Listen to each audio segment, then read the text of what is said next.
ciclo de eleições é um ciclo que o ILP, Instituto de Políticas Públicas desta casa, realiza já há pelo menos 3 anos, está no seu 4º ano, sempre contando com a presença do nosso querido Hamilton Augusto, aqui ao meu lado, como curador deste evento.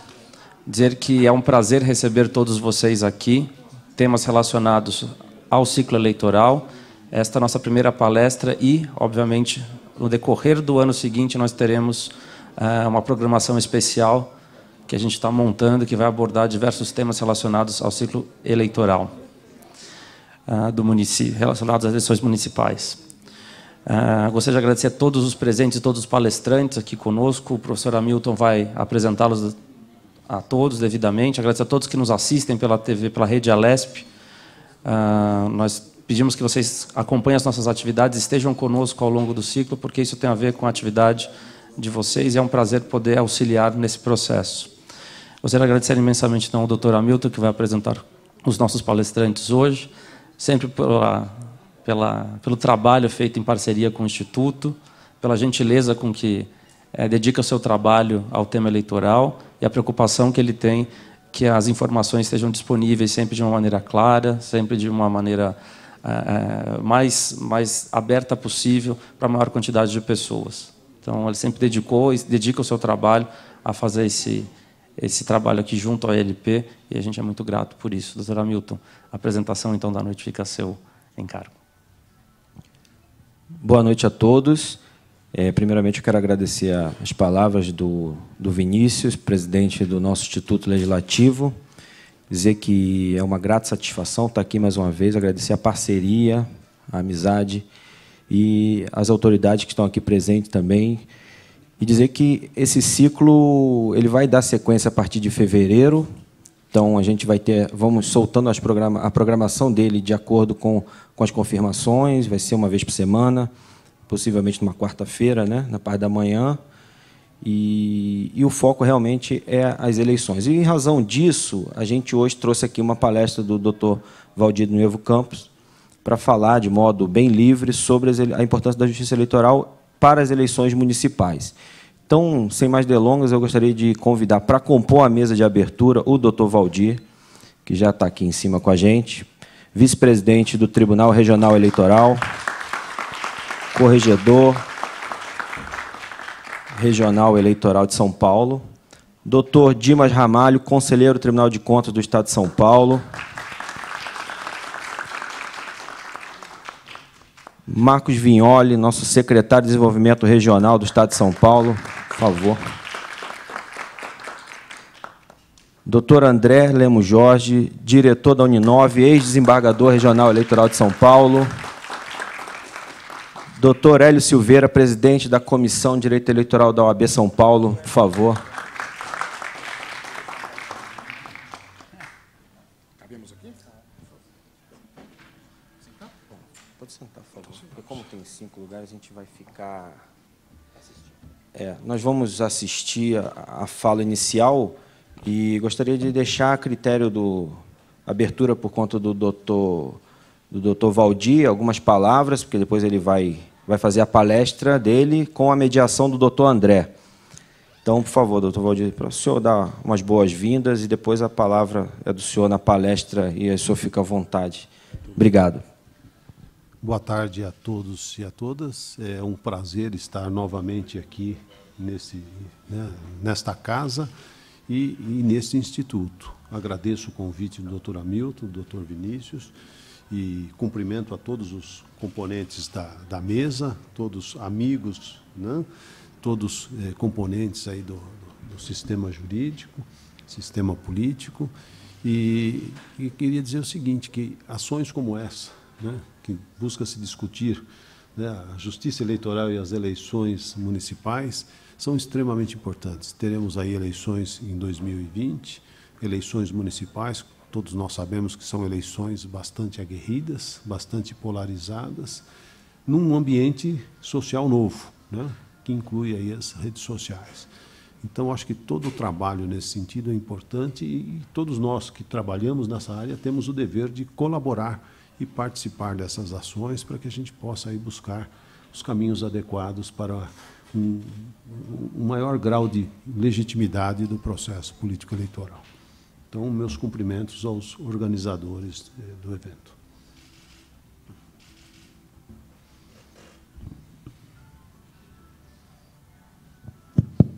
Então, com a palavra do conselheiro Dimas Ramalho. Boa noite a todos. É uma honra estar aqui nesse momento, voltar para a Assembleia, onde eu militei durante tanto tempo como deputado estadual. Aprendi muito aqui.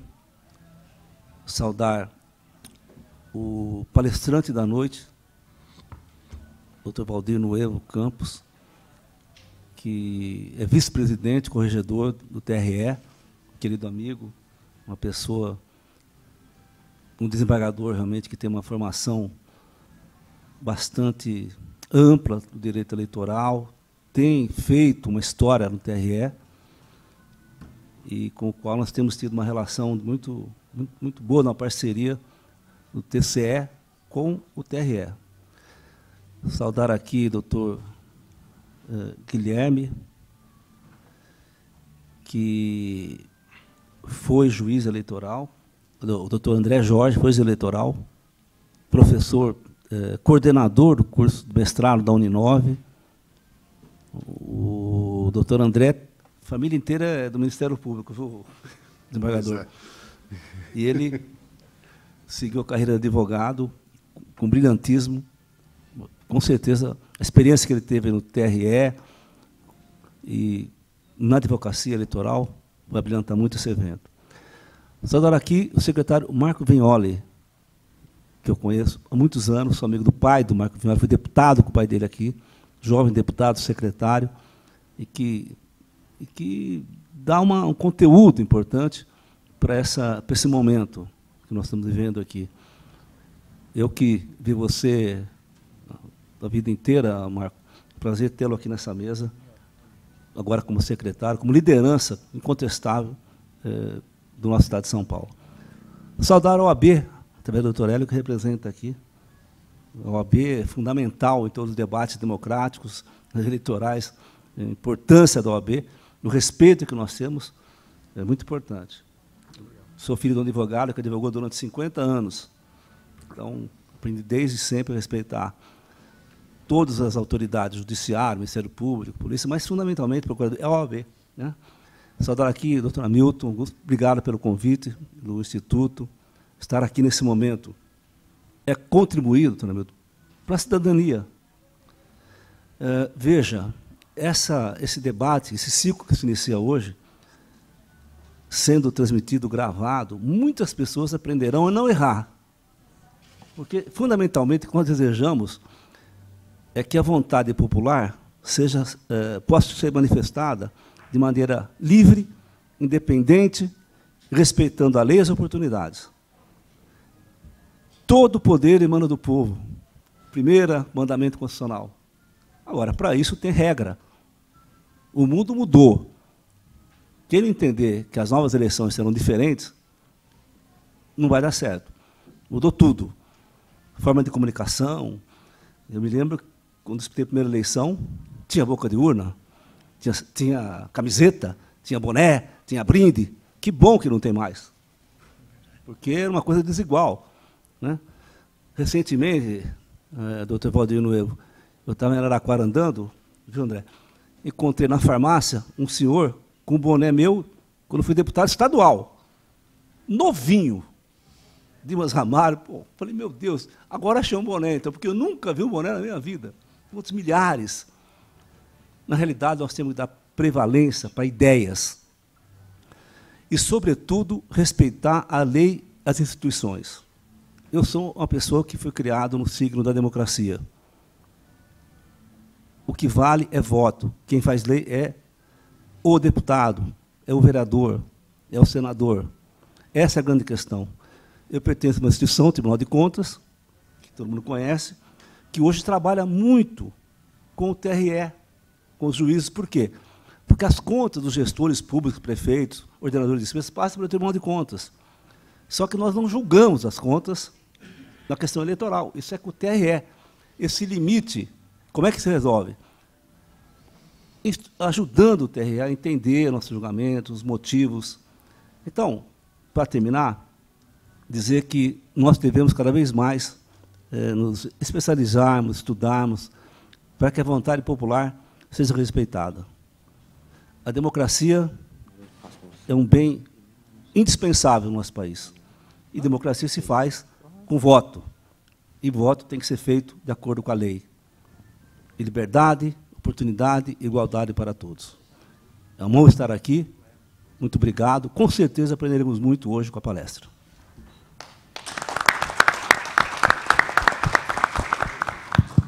Gostaria de passar a palavra agora ao secretário de Desenvolvimento Regional de São Paulo, nosso secretário Marco Vignoli. Muito boa noite a todos. Para mim é um prazer muito grande estar aqui na Assembleia participando dessa importante iniciativa do nosso ILP, ILP que tem feito uma trajetória consistente aqui no Parlamento Paulista e que hoje faz, talvez, uma das mais importantes mesas do início desse processo que vai se dar em 2020 em todo o estado de São Paulo. Através do Parlamento, nós temos uma frequente corrente de transmissão com lideranças, prefeitos, todos aqueles que participam da democracia brasileira. Então, para mim é um orgulho estar aqui participando dessa mesa hoje, sobretudo doutor Dimas Ramalho e doutor Nuevo Campos, representando a força das instituições aqui no nosso estado de São Paulo. Nós temos hoje uma democracia jovem, uma democracia que vai a cada vez mais se aperfeiçoando, e através de instituições fortes é que o nosso estado, o nosso país, vão atingir a maturidade devida para poder avançar, sobretudo, para um país ao qual todos nós desejamos. Nós estamos passando por um período em que cada vez mais a democracia se torna uma democracia digital, em que a informação, a tecnologia, os instrumentos inovadores que chegaram no mundo todo têm um impacto muito forte dentro das próximas eleições, assim como tiveram nas últimas eleições. Então, a informação talvez seja a principal arma que nós temos, o principal atributo que nós temos para poder preparar aqueles que irão participar democraticamente das próximas eleições. Dr. Dimas Ramalho, que além de ser um brilhante conselheiro do Tribunal de Contas, é a maior liderança da minha região. E foi durante muito tempo deputado lá, eu o conheci desde pequeno acompanhando os seus passos, e sempre, como uma das suas principais bandeiras, teve a defesa da democracia. Assim tem continuado no seu trabalho no Tribunal de Contas e feito um trabalho que orgulha a todos os paulistas que participam do processo democrático construído hoje. Nosso Tribunal de Contas é motivo de orgulho, é um tribunal rígido, mas, sobretudo, um tribunal organizado para poder fazer a nossa democracia paulista se fortalecer.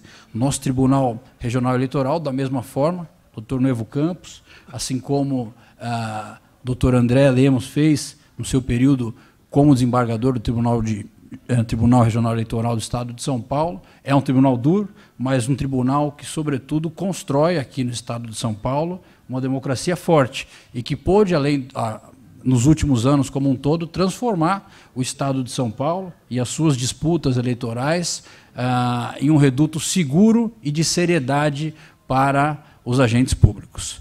Nós estamos aqui com a nossa OAB também, doutor Hélio, a OAB que tem um papel fundamental nesse processo e que também atua de forma contundente em todos os nossos processos eleitorais. Dizer para vocês que no governo do Estado de São Paulo nós avançamos na pauta municipalista, nós criamos a Secretaria de Desenvolvimento Regional para isso, e a instrução que nós damos, doutor Nuevo Campos, é que a gente possa ser mais um agente de informação para que os prefeitos, as prefeitas, aqueles que participam em 645 municípios do Estado de São Paulo, estejam cada vez mais preparados para encarar esse que talvez seja a nossa principal força em um país, que é o processo democrático se solidificando no país, mas, sobretudo, aqui no Estado de São Paulo, com uma raiz muito forte, o berço da democracia moderna, desde o processo da redemocratização do nosso país e que a gente espera que seja, assim, a vanguarda da seriedade e de um processo eleitoral que cada vez mais avança, sobretudo com a tecnologia.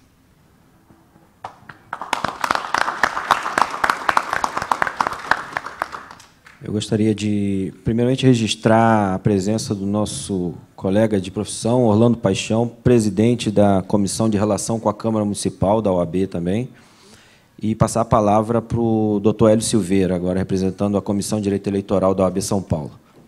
Boa noite a todos e todas. Muita satisfação de estar aqui presente na abertura do ciclo A Justiça Eleitoral e as Eleições Municipais, na presença de figuras das mais ilustres, que a gente sempre admira e tem grande apreço. Então, boa noite a todos aqui dessa mesa. Ao querido doutor Hamilton, colega combativo, advogado, atuante também na Justiça Eleitoral. Aos presentes, encontro aqui no plenário amigos de longa data, advogados que brigamos e atuamos em vários processos de uma longa caminhada, a doutora Cláudia também, agora aqui na Assembleia, enfim, uma infinidade de pessoas queridas e amigas de longo tempo. Muito se falou em tecnologia aqui, da importância da tecnologia, mas eu queria voltar um pouquinho para trás nessa breve exposição. Queria lembrar para os senhores a lição do ex-governador André Franco Montoro, que antes de ser governador era professor e era um municipalista, um grande municipalista. E dizia para nós todos que o cidadão que mora na cidade, ele não vive no Brasil, ele não come a federação, ele não dorme no Estado, é no município. E quem resolve os problemas para ele é o prefeito, são os vereadores, e são os mais próximos das resoluções dos problemas. Isso dizia o Franco Montoro, e eu me pego muitas vezes em devaneio, me lembrando das lições do doutor Montoro, que faz falta, né, muitas vezes. Muito se diz também no Brasil que o Brasil, os historiadores todos apontam que o nosso Brasil, desde o século XVI, pratica as eleições, desde as ordenações do reino, desde que São Vicente foi elevado à condição de vila, nós praticamos eleições.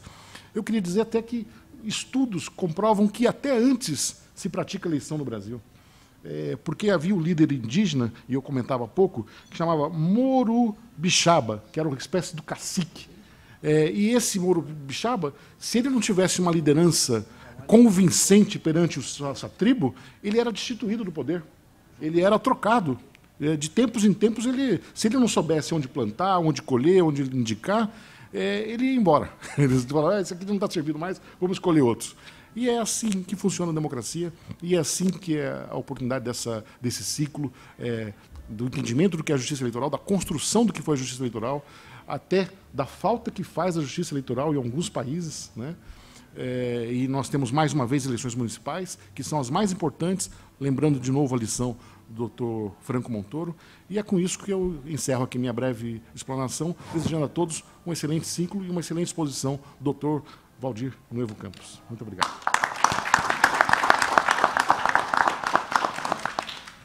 Antes só de passar a palavra para o nosso querido colega André Lemos, só informar que, além da TV, está sendo divulgado também via a internet pelo site da Assembleia. Então, está sendo divulgado, está passando na internet essa palestra. Eu devia ter falado isso antes, né? Para se ajeitar? Mas isso a gente arruma. E também informar que as autoridades que abriram aqui, os colegas que abriram o ciclo, eles participarão depois do ciclo, palestrando, no decorrer do primeiro semestre de 2019. A gente vai ter a programação com as datas e as palestras e os temas das palestras. Então, agora, eu gostaria de passar a palavra para o meu amigo André Lemos Jorge, ex-embargador eleitoral do TRE São Paulo, diretor da Uninove. Obrigado, Hamilton. Eu vou falar de pé, porque eu tenho aqui uma tela na minha frente, mas também para homenagear os senhores, as senhoras e aqui os membros da mesa. Quero, em primeiro lugar, agradecer ao Hamilton Cufa, amigo, um advogado muito combativo, muito preparado nas lides da Justiça Eleitoral. Quero saudar o meu presidente, meu amigo, meu colega, professor Valdir Sebastião de Nuevo Campos Júnior, com quem eu tive a honra de dividir o plenário do TRE de São Paulo e com quem eu muito aprendi. Sempre disse isso ao desembargador, desembargador Nuevo tem uma visão do processo única, ímpar, consegue enxergar o processo, não só o processo eleitoral, o processo civil, o processo penal, de cima. Nos ensina sempre, nos mostra todos os caminhos, todas as possibilidades que estão postas nos autos, e isso faz com que ele se torne sempre um farol para os colegas de corte, não só no TRE de São Paulo, mas também no egrégio Tribunal de Justiça do Estado de São Paulo. Cumprimentar meu amigo Dimas Eduardo Ramalho, também da minha região, né? Arara Franca faz parte da Grande Araraquara, com quem eu tive a honra de passar uma parte da minha juventude, da minha adolescência. Também trabalhei nessa casa, fui filiado ao PPS, ao lado do então deputado Dimas Ramalho, uma liderança dentro do Ministério Público de São Paulo e, posteriormente, uma liderança nessa casa e em Brasília. Eu sempre digo que poucos paulistas, doutor Hélio, conseguem desempenhar a função de deputado federal e de senador naquela cidade, na Corte Federal. Mas o deputado Dimas foi sempre um dos deputados que ocuparam as lideranças e tiveram uma atuação muito destacada, e um deputado paulista muito respeitado, uma voz sempre ouvida naquele parlamento. Como conselheiro do Tribunal de Contas, eu tive a honra de, em nome do TRE, firmar o primeiro convênio, já designado pelo desembargador Mário Deviene Ferraz, quando presidente, com o TRE, para que a gente fizesse aquele trabalho de identificação dos candidatos, então candidatos, que estariam colocados nas listas elaboradas pelos tribunais de contas, e o conselheiro Dimas foi muito importante nesse momento, pelo apoio que deu em nome do Tribunal de Contas de São Paulo. Meu amigo querido deputado Marco Vignoli, hoje secretário, uma liderança fortíssima, jovem, dinâmica, competente, política séria, política olhando para o futuro, mas, sobretudo, política de compromisso. O Marco é de uma estirpe, filho de um amigo nosso, do Geraldo Vignoli, hoje, não sei se ainda continua em Barueri como secretário de governo, mas foi um grande deputado, grande prefeito, e mostra que aquele que sai aos seus não degenera. O doutor Marco hoje mostra que o Estado está em boas mãos, na mão de deputados e secretários muito preparados, embora muito jovens. Meu amigo, professor Hélio Silveira, posso dizer, sem sombra de dúvidas, um dos maiores eleitoralistas desse país, respeitado, volto a dizer, difícil ser respeitado em Brasília, como o doutor Hélio dentro da advocacia do Tribunal Superior Eleitoral. Da mesma modo como o doutor Dimas obteve um destaque em Brasília, o doutor Hélio também, no Tribunal Superior Eleitoral, tem um nome absolutamente respeitado, e eu, desde que cheguei ao TRE, recebendo o doutor Hélio em meu gabinete, cada vez que o doutor Hélio saiu, eu havia aprendido algo com ele, como um grande advogado que é. Quero cumprimentar os amigos, em nome do Júnior, amigo também antigo. Aqui vejo alunos da Uninove, me sinto muito honrado em dirigir aquela instituição, na pós-graduação, na pesquisa, no ensino e na tecnologia. Dizer que esse é um ciclo do qual participei muito. Em 2015, na véspera da eleição de 2016, eu dirigi a escola do TRE e nós fizemos muitos debates desses pelo Estado todo. É um momento de reflexão, um momento de debate, um momento dos assessores, dos parlamentares, dos candidatos, enfim, todos ouvirem os grandes especialistas, à exceção desse que vos fala. Todos os outros nessa mesa têm uma larguíssima bagagem, uma competência ímpar para orientar. A Justiça Eleitoral não tem essa visão punitivista. Muitas vezes a Corte é criticada, alguém ganha, alguém perde. Olha, esse tribunal é muito duro, é muito rígido, mas para alguém ganhar, alguém tem que perder. O tribunal sempre atua com muita seriedade, com muita dedicação aos processos. Cada processo é um processo, e os processos na Justiça Eleitoral do Estado de São Paulo e do Brasil não têm capa. Portanto, é o momento dos senhores e das senhoras que militam na área, que assessorarão seus candidatos, ouvirem sobretudo, o que está por vir. O doutor Hélio está há tantos anos aí, sabe que nós temos mais reformas políticas, mais reformas de resoluções, de legislação, do que eleições após a democracia. O ministro Henrique fez um levantamento, nós chegávamos à 11ª eleição, regime pós-Constituição de 88, 11 eleições, 13 mini-reformas eleitorais. Então, para um advogado, para um candidato, para um magistrado, para um membro do Ministério Público, é absolutamente confuso, porque você se depara com uma nova legislação a cada eleição. Esse é o momento das dúvidas. Estamos vivendo a sociedade, a pós-modernidade, a sociedade líquida, as relações são muito dinâmicas, a internet hoje pontua todo o processo eleitoral, desde já até o final. Mas o mais importante que eu pude, as pessoas me perguntam sobre a minha passagem modestíssima, com um nível bem abaixo da média dos magistrados que passaram por aquela corte, eu sempre disse, os grandes problemas e o maior número de problemas que surgem a um candidato é não se cercar de bons profissionais, profissionais especializados naquela área, advogados eleitoralistas, contadores especializados na justiça eleitoral e na prestação de contas eleitoral. Então, hoje, nós ouviremos as palavras do desembargador Nuevo. Eu já sei o tema, mas não vou me antecipar, e faço votos de que essas palestras continuem, Hamilton, e ao ILP também, sugiro que façam palestras cada vez com mais frequência, porque a eleição é daqui a pouco. Daqui a pouco o TSE vai começar a baixar mais resoluções, a normatização é muito rápida, por assim dizer, e os candidatos com mais assessoria, mais preparo, terão, portanto, desde o pequeno problema, a prestação de contas, às vezes, não serve para nada, julgou irregular, mas depois caça, depois declarar a inelegibilidade lá na frente.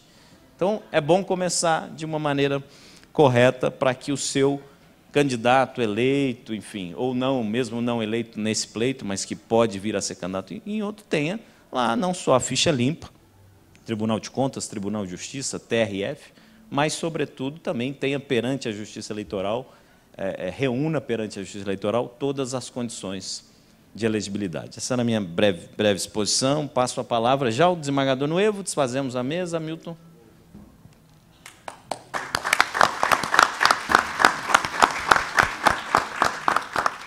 Eu quero agradecer a todos que participaram dessa mesa de abertura, dizer que não é por acaso que a gente reuniu essa mesa, né? Nós temos aqui o representante do Poder Judiciário Eleitoral, doutor Nuevo Campos, doutor Dimas, que o Tribunal de Contas do Estado tem a importante missão de analisar as condições de elegibilidade de grande parte dos candidatos que irão disputar as próximas eleições, então, importante tribunal nessa questão eleitoral também. O nosso secretário, Marco Vignoli, que é um importante vínculo entre os municípios e o Estado, então, tão importante nessa eleição municipal, portanto, achei muito interessante a presença dele, a exposição, a explanação dele a respeito disso. O doutor Hélio, por ser membro da Comissão de Direito Eleitoral, um advogado atuante, combativo na matéria eleitoral, junto ao TRE. Nosso amigo André Lemos, por ser acadêmico, e ele falou que ele não, só os demais, mas ele foi um importante na missão de 2016 das eleições e tem uma bagagem muito grande aí nesse meio. Então, antes só de desmontar, e ele citou o nosso querido ministro Henrique Neves, que vai estar com a gente aqui palestrando em março. Então, ele vem, já confirmou, vai estar com a gente fazendo uma palestra aqui, talvez sobre abuso de autoridade ou propaganda eleitoral. Então, antes de desmontar, eu queria só quebrar um pouco o protocolo, pedir para a gente poder fazer uma foto aqui, nós todos, de abertura, e, em seguida, a gente vai ter a palestra do doutor Valdir Nuevo Campos, com a mediação do doutor André.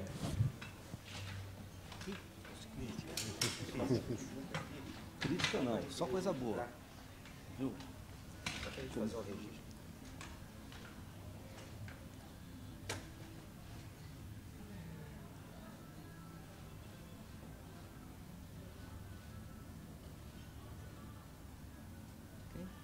Que nem o Cleiton falava, comício é bom, só se for a favor. É isso. Já vai. Bom, então agora vamos passar a palestra principal da noite, com o doutor Valdir Nuevo Campos, desembargador, vice-presidente do Tribunal Regional Eleitoral de São Paulo, Corregedor-Geral Eleitoral de São Paulo, e a mediação do doutor André Lemos. Boa sorte. Grazie. Muito obrigado. Agora eu sou público, vou sentar ali só para assistir, para aprender um pouquinho. Tá bom. Bom, boa noite a todos novamente. Agora eu passo a palavra ao desembargador Valdir Nuevo Campos, é o atual vice-presidente, corregedor, mas daqui a alguns dias assume a presidência, acho que dia 19, 19, né? 18. Dia 18, né? Já me equivoquei logo no início dos meus trabalhos. O desembargador Nuevo assume com a missão de presidir, sem dúvida alguma, a maior eleição em número de candidatos da história, sobretudo em virtude da impossibilidade das coligações. Não me recordo exatamente o número de candidatos a vereador no estado de São Paulo e a prefeito, mas os senhores e as senhoras imaginam o que é presidir a corte numa eleição municipal. Essa missão agora confiada a um dos desembargadores mais experientes, mais talhados para a missão da Justiça Eleitoral do Brasil. Passo imediatamente a palavra ao desembargador Valdir Sebastião de Nuevo Campos Júnior. Muito obrigado, doutor André. Eu ia fazer uma saudação posterior aos componentes da mesa. O doutor Dimas já se retirou. A responsabilidade é muito grande, né? Doutor Dimas, membro do Ministério Público, né, integrante do Parlamento e agora conselheiro do Tribunal de Contas, numa parceria importante com o Tribunal Eleitoral, que traz muitas informações, principalmente para a época do registro das candidaturas, uma pessoa, né, um profissional de ponta, e que, embora tenha feito a sua vida em Araraquara, tem a família originária de Taquaritinga, onde eu conheci o pai dele, que era advogado lá, e minha família toda. E, na realidade, ali é o epicentro da região, a região metropolitana de Taquaritinga, que vai desde Rio Preto, Ribeirão até Araraquara. É um pequeno triângulo. Até Goiás. E resvala em Franca também. Um grande amigo, uma pessoa a quem eu conheço há muito tempo. Chegou a ser meu conselheiro na época que eu estava prestando concurso, conversar com ele, prestar concurso para o Ministério Público, para a magistratura, isso há quase 40 anos atrás. Doutor André, companheiro de bancada lá no Tribunal Regional Eleitoral, muito modesto, mas teve uma atuação brilhante, deixou lá raízes muito bem fincadas e frutos dos quais nós, né, nos apoderamos aí até hoje, né? Foi uma passagem muito importante. Poderia ter sido maior, mas Vossa Excelência não quis, então ficou só num mandato, né? Doutor Hélio Silveira. Doutor Hélio Silveira é um dos ícones, né, da advocacia eleitoralista e hoje, de forma brilhante, presidindo a Comissão de Direito Político Eleitoral, né, da OAB, né, essa instituição tão importante. Há poucos dias eu estava me referindo, os advogados eleitoralistas são os primeiros juízes do processo político eleitoral, porque são eles que trazem o fato bruto, lapidado, e nos apresentam. E é a partir daí que começa o exercício da jurisdição eleitoral. Doutor Hamilton Cufa também, né, todos com uma formação diferenciada, acadêmica, que hoje a responsabilidade aqui é grande. Mas eu vou fazer o seguinte, como é um evento de abertura, eu vou fazer uma abordagem mais assim genérica sobre o ambiente eleitoral, né? E vou me permitir solicitar aos senhores que eu não posso aqui chegar a casos concretos. Infelizmente, eu não vou poder chegar a casos concretos porque eu vou estar participando, né, com o presidente, não votando todos os casos, mas em alguns casos, se houver empate, eu é que faço o desempate. Então, peço desculpas de não entrar em casos concretos, mas vou procurar dar um panorama de como serão, pelo menos sob a minha perspectiva, as eleições de 2020. E mais, hoje, na condição de presidente do Colégio de Corregedores Eleitorais do Brasil, que também deixo no dia 17 por deixar a corregedoria, eu estou participando do Comitê de combate à desinformação do TSE, que foi instituído pela ministra Rosa Weber. Então, vou fazer algumas considerações a esse respeito, porque eu acho que, como participante desse comitê, eu tenho o dever de compartilhar aquilo que está sendo discutido no âmbito desse comitê, como forma de preparação para as eleições do ano que vem. Muito bem. Então, vamos fixar alguns parâmetros para a nossa conversa. Aqui eu vou falar um pouquinho sobre democracia e um pouquinho sobre justiça eleitoral. Então, como é que eu vejo a democracia? A democracia, a meu ver, ela tem dois grandes pilares. Um pilar formal e estrutural e um pilar social. Então, no que consiste esse pilar estrutural, nesse pilar formal?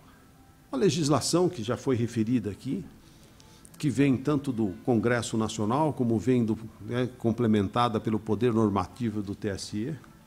Aliás, essas mini-reformas, em parte, vêm daquela tensão que sempre existe entre o Congresso e o poder normativo do TSE, e que vem lapidando o nosso processo político-eleitoral. É lógico que nós temos, sob a perspectiva das pessoas, idas e vindas, mas nós temos já uma estruturação bastante razoável. Passamos por momentos folclóricos do nosso sistema, do nosso processo político-eleitoral, e hoje temos um sistema bastante restritivo. Mas foi essa, muitos criticam, mas parece que a eleição perdeu a graça, não é verdade? Mas parece-me que a nova legislação também trouxe muitos benefícios, barateou, de certa forma, as campanhas e, de certa forma, evitou algumas distorções, mas que mudou o panorama do processo político-eleitoral, isso efetivamente mudou. Eu não vou entrar no mérito de ser certo ou errado, eu costumo sempre repetir a mesma expressão, manda quem pode e obedece quem tem juízo. E é o Congresso Nacional que tem criado os parâmetros do processo político-eleitoral. E vem o TSE exercendo o seu poder normativo, que é de explicitação da legislação eleitoral, e que inclui, a meu ver, uma aproximação dessa legislação com a realidade dinâmica, com uma realidade que é extremamente dinâmica e que apresenta sempre situações novas. Então, só para dar um exemplo, como é que é feita a doação? A doação começava de um jeito, hoje nós temos até meios eletrônicos para realizar. Ou seja, esse poder normativo ele vem fazendo uma adaptação dessa legislação que muitas vezes permanece algum tempo estática com a realidade social, com a dinâmica social. Mas a parte estrutural da democracia não se limita a isso. Ela inclui também a estruturação das eleições. E aí entra a questão da justiça eleitoral, que é fazer a gestão do processo político-eleitoral. Então, cabe à justiça eleitoral cuidar do alistamento, cuidar da competição e cuidar da fiscalização. Ela foi criada em 1932 e conferiu aos juízes a missão de fazer essa gestão, que é uma gestão administrativa e é uma gestão jurisdicional. Se nós olharmos hoje para o produto da atividade da justiça eleitoral, creio eu que nós temos aí um resultado muito positivo. Muito positivo. Creio eu que também essa decisão de criar, essa opção de criar a justiça eleitoral, ela mais ou menos definiu também a forma de seleção dos juízes. Ou seja, hoje o juiz ele não é mais selecionado como foi no Brasil Colônia, no Brasil Império, através também do processo político-eleitoral. Hoje o juiz ele é selecionado por concurso público, sem vinculação político-partidária, com proibição hoje de atividade política partidária, e tem a missão de alguns juízes de participar dessa estrutura da justiça eleitoral para fazer essa gestão. Então, hoje a justiça eleitoral faz essa gestão do início ao fim. E produziu, nesse meio tempo, algumas evoluções que acabaram sendo acolhidas pela legislação produzida pelo Congresso Nacional, que eu acho que foram extremamente importantes. E aqui eu coloco a urna eletrônica e agora a biometria. né? Ou seja, foi um presidente do Tribunal Superior Eleitoral que decidiu implementar o sistema eletrônico de votação, mais ou menos por volta do início da década de 90, e que acabou sendo implementada efetivamente em 96, que é o ministro Carlos Veloso, conhecido como o pai da urna eletrônica. Então, vejam bem, creio eu que o Brasil precisava dessa evolução. Não é verdade? Quando nós tínhamos o alistamento que não era eletrônico, nós tínhamos muitas distorções. E o alistamento eletrônico que veio em 86, 10 anos antes praticamente da urna eletrônica, ele afastou muitas vulnerabilidades que nós tínhamos na formação do nosso corpo eleitoral. E depois veio a urna eletrônica, num segundo momento, buscando o quê? Justamente fechar outras vulnerabilidades, quer seja na votação, na identificação do eleitor, quer seja na apuração. E eu me recordo que recentemente eu assisti uma palestra, e isso daí também nós vemos nos livros de direito eleitoral, do ministro Carlos Veloso em Belo Horizonte, né? Ele é originário lá de Minas Gerais, e ele disse o seguinte, o que ele procurou quando ele pensou na urna eletrônica? Ele procurou dois elementos principais: segurança e simplicidade. O que ele queria era isso, segurança e simplicidade. E convidou, na época, o que muito pouca gente sabe, os grandes profissionais da área de tecnologia naquela época, com uma formação diferenciada, e que produziram um aparelho que trabalha sozinho. É lógico que é desenvolvido anteriormente um programa que serve para fazer a gestão ali no momento da votação e da apuração, mas uma vez inserido esse programa na urna, ela não tem contato mais com o mundo exterior. Ela só recebe a votação durante o dia da votação e depois ela produz a apuração, e o momento posterior é só de remessa, né, dos dados da urna. E me parece que ele conseguiu um trabalho extremamente, né, com um resultado extremamente importante. E aqui eu faço um parênteses. Eu recentemente participei de 2 eventos internacionais sobre direito eleitoral. O primeiro deles foi em novembro passado, na Cidade do México. Qual foi esse evento? Foi promovido pelo Instituto de Direito Eleitoral da Cidade do México. Mas foram convidados a maior parte dos países, todos os países das Américas, e praticamente todos estavam lá representados. Na época eu levei até 2 urnas eletrônicas, porque o foco desse evento eram inovações tecnológicas, né, na área eleitoral. Eu levei as nossas urnas eletrônicas e fiquei assim surpreso de ver o grau de credibilidade que as nossas urnas gozam no exterior, que às vezes eu não encontro aqui no Brasil, que eu não encontro, né, junto àqueles que estão aqui participando do nosso... E nesse evento foram apresentadas várias inovações, e eu percebi que os partidos em geral, os países em geral, os respectivos congressos permitem o avanço até a votação eletrônica, mas nenhum deles permite a apuração eletrônica. E eu cheguei a conversar com algumas professoras de ciência política para tentar entender essa lógica, e a preocupação desses congressos é com a apuração. Mas eu acho que eventos recentes têm mostrado que a apuração tradicional ainda é muito vulnerável, e que o nosso sistema de apuração eletrônico ainda, né, está se mostrando como um avanço importantíssimo do nosso. Se nós olharmos o resultado da eleição de 2018, alguns dados empíricos eu acho que se revelam como suporte dessa credibilidade. Renovamos praticamente 50% do Congresso Nacional, alguns líderes políticos tradicionais não se reelegeram, e pela segunda vez nós tivemos a mudança do poder, né, de mãos do Poder Federal. Se a urna fosse controlável, nada disso teria acontecido. Isso sem todas as auditorias, né, os processos de controle que nós temos.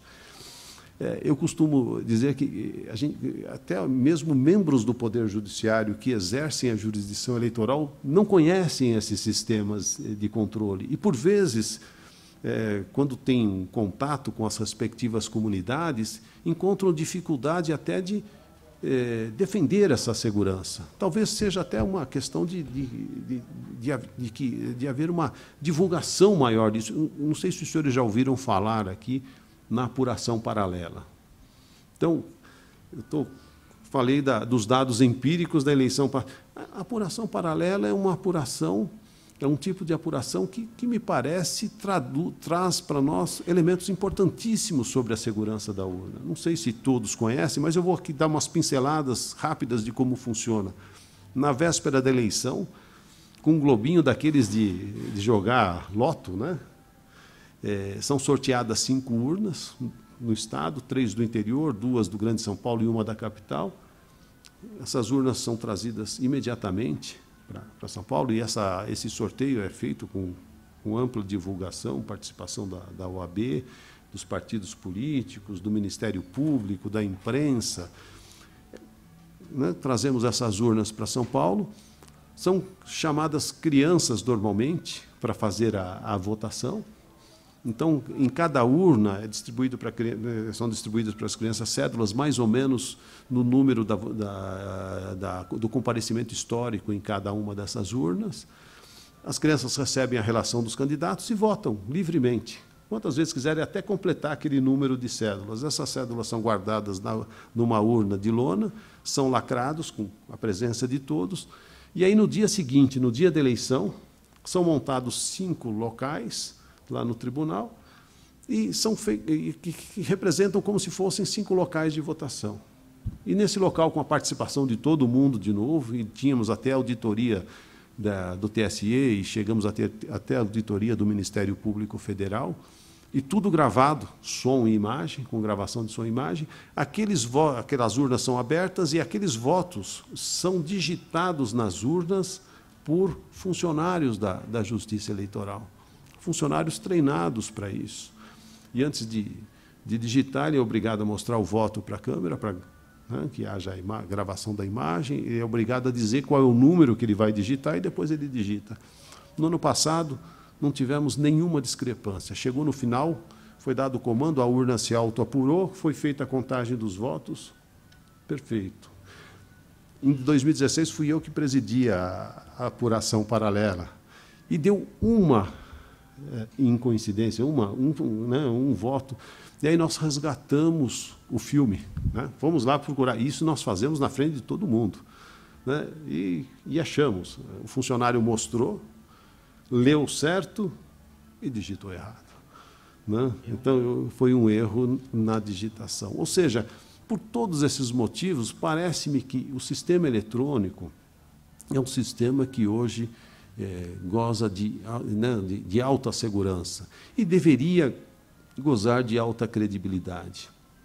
Mas como é difícil nós sensibilizarmos a sociedade sobre isso, tanto que a desinformação, ano passado, gerou uma situação de tensão muito grande. Mas o resultado das eleições, a meu ver, acabaram, como disse bem o desembargador Padim, na última entrevista coletiva que ele deu ao final do processo, né? O resultado das eleições absolveu as urnas. Né? Eu acho que foi mais ou menos por esse caminho. Ou seja, o lado estrutural, né? essa perspectiva estrutural da democracia, nossa, eu acho que está bastante desenvolvido. A nossa legislação tem caminhado com idas e vindas, o poder normativo do TSE, a estruturação das eleições, quer seja para melhorar o alistamento, com parcerias até com as Forças Armadas, para que todos possam participar do processo, garantindo a participação de todos no processo eleitoral e fazendo a fiscalização. Não, fazendo a fiscalização. Uma fiscalização, não vou entrar em detalhes aqui, que é muito complicada, porque ela importa no equilíbrio de 2 mandamentos constitucionais, a soberania dos votos e a legitimidade do pleito através da fiscalização. Essa equação não é fácil, né? Essa equação não é fácil. Mas democracia não é só esse lado estrutural. Democracia ela importa numa outra perspectiva, que é a perspectiva social. E o que é essa perspectiva social? É a perspectiva do corpo de eleitores. Como o corpo de eleitores se comporta perante essa estrutura. E, lógico, quais são os grandes vilões que podem atuar junto ao eleitor e distorcer o processo político eleitoral? O primeiro deles, que eu acho que está na ordem do dia, é a corrupção eleitoral. A corrupção eleitoral, efetivamente, é algo que precisa ser extirpado, né, do nosso meio social. A corrupção eleitoral é muito importante. E ela vem do quê? Ela vem, na maior parte das vezes, de dois tipos de abuso, né? O abuso do poder econômico ou o abuso do poder de autoridade. Então, são questões interligadas entre si, mas lógico que podem vir sozinhas. Então, o abuso do poder econômico, ele gera distorções e pode gerar a corrupção. E temos o abuso do poder de autoridade, aqueles que já estão no poder ou que, de alguma forma, pertencem a... Só um minutinho, cumprimentar o deputado. Como vai? Imagina, é um prazer e uma honra estar aqui. Só não posso manter por causa do negócio, para não passar e nós tomamos um ferro mais. Tá bom, obrigado. Obrigado. Desculpa, estava falando aqui do poder eleitoral, né, do poder econômico. Então, acho que se nós formos na história, o grande vilão de todos é o poder econômico. O poder econômico sempre subverteu qualquer tipo de organização social. E temos o abuso do poder de autoridade, né, daqueles que já, de alguma forma, pertencem ao poder instituído, pertencem à administração pública e, de alguma forma, atuam distorcendo o processo. Mas temos, ao lado desses, um outro elemento importantíssimo de distorção, que pode, inclusive, veicular os outros tipos de distorções, que são os meios de comunicação social. Né? Os meios de comunicação social. Ou seja, os grandes meios de comunicação, os tradicionais, que hoje estão sendo... vamos dizer assim, eles comandavam a forma de comunicação, principalmente durante o processo político-eleitoral, mas que estão sendo assim afetados de forma importante por uma nova forma. Antes nós tínhamos o jornal, nós tínhamos a televisão, tínhamos o rádio, tínhamos a propaganda, temos a propaganda paga, a propaganda, né? Mas chegaram agora as redes sociais. Então, nesse aspecto que eu estou colocando aqui, né, no aspecto, na perspectiva social da democracia, então, o que esses vilões do processo político eleitoral podem produzir? Eles podem comprometer o quê? Justamente a soberania da vontade popular, porque eles podem distorcer as eleições. E mais, hoje, para que eu tenha um voto livre e esclarecido do eleitor, é preciso que esse eleitor esteja bem informado.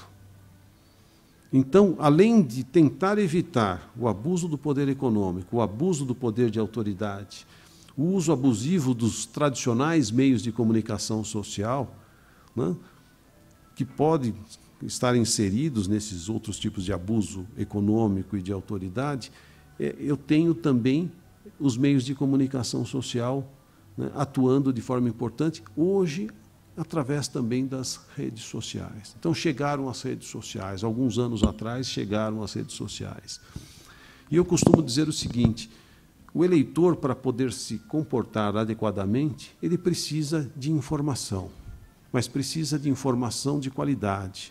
E mais que isso, ele precisa de informação de qualidade e ele precisa ter a capacidade de decodificar essa informação. Então, o eleitorado precisa, primeiro, de acesso aos bens sociais. Se ele não tiver um adequado acesso aos bens sociais, fica prejudicada a capacidade de receber adequadamente as informações. Mas eu preciso também ter um controle das informações. Quando nós falávamos dos meios tradicionais de comunicação social, o controle, eu acho que era evidente, quer fosse para o bem, quer fosse para o mal. Não é verdade? Uma notícia, para chegar numa página desse jornal, passava por inúmeros filtros. E, às vezes, nem chegava. Não é verdade? A mesma coisa a televisão, a mesma coisa o rádio. Então, era uma realidade diferente. E me parece que, naquela época, o eleitor ele mais contemplava o processo político eleitoral do que efetivamente participava. Ele só se aproximava na época de eleição porque ele recebia aquelas informações, mas ele não tinha uma participação efetiva. Tanto que se dizia que parecia que o brasileiro não era politizado. Não é verdade? Ele não tinha essa cultura da politização. E agora, com as redes sociais, essa lógica se inverteu. Por quê? Porque as redes sociais atuam de forma diferente daquelas dos meios tradicionais. Então, ele não dependia de alguém trazer, né, através do jornal, ou seja, ele se sentia um pouco distante das informações, das notícias. E as redes sociais modificaram completamente essa essa relação social, essa forma de informação. Ou seja, então, colocando a democracia no seu aspecto social, eu tenho a necessidade de ter um eleitor em condições de dar o voto livre e esclarecido, ele tem que ter acesso aos bens sociais, só que a informação que chega a ele hoje chega de uma forma que, às vezes, é até insidiosa. E muita gente diz, olha, nós vivemos um momento sem precedentes na política, na corrupção. Não é o que eu vejo. Não é a leitura que eu faço. Eu acho que essa nova realidade já está provocando uma reversão nisso. O problema é o seguinte, com as redes sociais, hoje, as informações não têm mais filtros. Não é verdade? Hoje, a gente vê, uma pessoa se sente, em qualquer segmento social, público ou privado, ela se sente, de certa forma, constrangida, pressionada. O que ela faz? Ela revela isso pelas redes sociais. Hoje, qual de nós, em qualquer situação em que possamos nos encontrar, que tem um pouco de conflito, um pouco de tensão, não pensamos duas vezes antes de perder a paciência?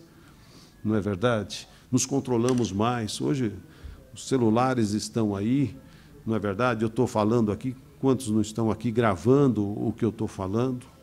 Hoje, isso vale para todo mundo, inclusive para os atores do processo político eleitoral. O problema é que nós não temos mais, temos menos ainda filtros, vamos dizer, colocar dessa forma, menos ainda filtros éticos e morais. E isso está potencializando algo que sempre existiu, que é a desinformação. Recebeu o nome agora, por conta do processo político eleitoral americano, de fake news, mas, na realidade, é a desinformação. Algo que sempre existiu no processo político eleitoral, mas essa desinformação hoje se tornou mais insidiosa. Então, vejam como é difícil a estruturação do lado social da democracia. A democracia precisa do voto livre esclarecido. Para ter o voto livre esclarecido, o eleitor tem que ter adequado acesso aos bens sociais. Nós temos ainda uma sociedade muito assimétrica, nem todos têm esse acesso adequado. E quando temos condições de fazer chegar a informação a todos, hoje com as redes sociais, ela chega sem adequados filtros éticos e morais. Então, nós temos um sistema que não fica muito equilibrado, não é verdade? Nós temos já uma estruturação formal muito boa, mas a estruturação social do processo político eleitoral já é tradicionalmente deficiente por conta da nossa assimetria social, não é verdade? E agora potencializado pelas redes sociais. Parece-me que, e eu acho que a nossa função não é tutelar a sociedade, pelo contrário, é sempre buscar cada vez mais informar o eleitor, não? Mas as redes sociais provocaram uma verdadeira revolução. Eu costumo dizer que eu sou da época da Olivetti. Os senhores lembram da Olivetti, né? Então, eu tive uma Olivetti que eu ganhei do meu pai em 1983, quando eu fui aprovado no concurso da magistratura, assumi em Presidente Prudente. Eu usei essa Olivetti durante aproximadamente 20 minutos. Depois ficou como um troféu que eu tinha ganhado do meu pai. Por quê? Cheguei lá em Presidente Prudente, não conhecia a cidade, aluguei um quarto de hotel, né? Coloquei a Olivetti no quarto de hotel, não ia levar para o fórum, porque lá tinha um monte de máquina, né? Melhores, inclusive, do que a minha. Então, deixei lá no quarto do hotel. Na primeira noite, já levei uns 2 ou 3 processos para rascunhar alguma coisa. Tinha que mostrar serviço, começo de carreira e tal, né? 20 minutos depois que eu estava lá com aquela... né? Parecia uma... Como é que é aquilo que se usa para abrir o asfalto? Como é que é? A britadeira. Parecia uma britadeira no quarto. Alguém veio lá, bateu na porta do quarto. Doutor, por favor, cheio de viajantes dormindo aqui no hotel, né? Eles levantam amanhã cedinho, vão dirigir e não estão conseguindo dormir com esse barulhão todo. O senhor não podia rascunhar a mão? Foi assim que eu entrei na magistratura, não é verdade? Quantas vezes eu não precisei no interior, em casos importantes, buscar um auxílio de uma jurisprudência, né, de um precedente, de alguma, né, algum apoio doutrinário? Eu não tinha, eu dependia de ligar, né, para o tribunal, pedir para que eles mandassem pelo malote, né, tirassem uma cópia, mandassem pelo malote, ou conversar com algum colega mais experiente. Eu não tinha. Hoje mudou completamente. Hoje eu tenho esse iPad aqui, que tendo, né, uma assinatura de dados, eu consigo esse acesso imediatamente. Ou seja, eu vivi essa revolução. Na verdade, eu acompanhei essa revolução. E essa revolução está mudando a sociedade. Não é verdade? Primeiro veio o computador, possibilitou nós, né, termos uma base de dados monumental, dados estatísticos maravilhosos. E aí veio a internet, que globalizou tudo. Globalizou a economia, a cultura, globalizou tudo. Não é verdade? E que acabou, lógico, né, tendo efeitos importantíssimos no processo político-eleitoral. Hoje nós temos esse aparelhinho aqui na mão, que serve para tudo. Serve para tirar uma foto importante, né, fazer uma filmagem, colocar numa rede social. Ou seja, nós vivemos uma época toda... Então, a meu ver, essa nova realidade está provocando um grande avanço, né, no processo civilizatório. Porque hoje não existe mais possibilidade, onde funciona a internet, lógico, eu preciso ter a internet, onde funciona a internet, e ter controle das informações. Então, o que eu preciso hoje é aprender a fazer a gestão dessas informações. Eu acho que é isso que dá essa sensação para as pessoas de que nós vivemos um momento sem precedentes. Pelo contrário, nós já estamos retornando. Eu acho que no passado, quando a informação tinha controle, pelo que nós podemos ler aí nos livros, né, na nossa base aí de informações, né, até na literatura, livros jurídicos, na área da história, a corrupção no passado era muito maior, muito mais abrangente, muito mais insidiosa. Hoje nós estamos no momento em que nós temos, inclusive, à disposição, né, do nosso sistema penal, uma rede de informações que jamais foi pensada no Brasil. Creio eu que chegou aqui, inclusive, por conta das necessidades dos acordos internacionais, até da área econômica. Tanto que parece que esse debate do COAF estava sinalizando até com problemas de acordos comerciais do Brasil. Então, nós tivemos que trazer esse sistema. Então, nós temos hoje uma realidade completamente diferente. É uma informação que chega em tempo real, qualquer um pode colocar essa informação, só que ela entra nas redes sociais sem adequados filtros éticos e morais. Eu acho que isso que está angustiando as pessoas. É uma informação massiva, é uma informação que vem assim, em ondas, e nós... Como fazer a gestão disso? E eu acho que é isso que tem levado algumas pessoas, às vezes até com uma qualificação diferenciada, a terem surtos, né, que nos deixam perplexos. Tivemos recentemente um atentado lá no âmbito da Justiça Federal. Creio eu que esse e outros estão decorrendo dessa nova realidade, né? Dessa nova realidade. E isso está tendo um efeito importantíssimo na esfera eleitoral. Qual é o efeito disso na esfera eleitoral?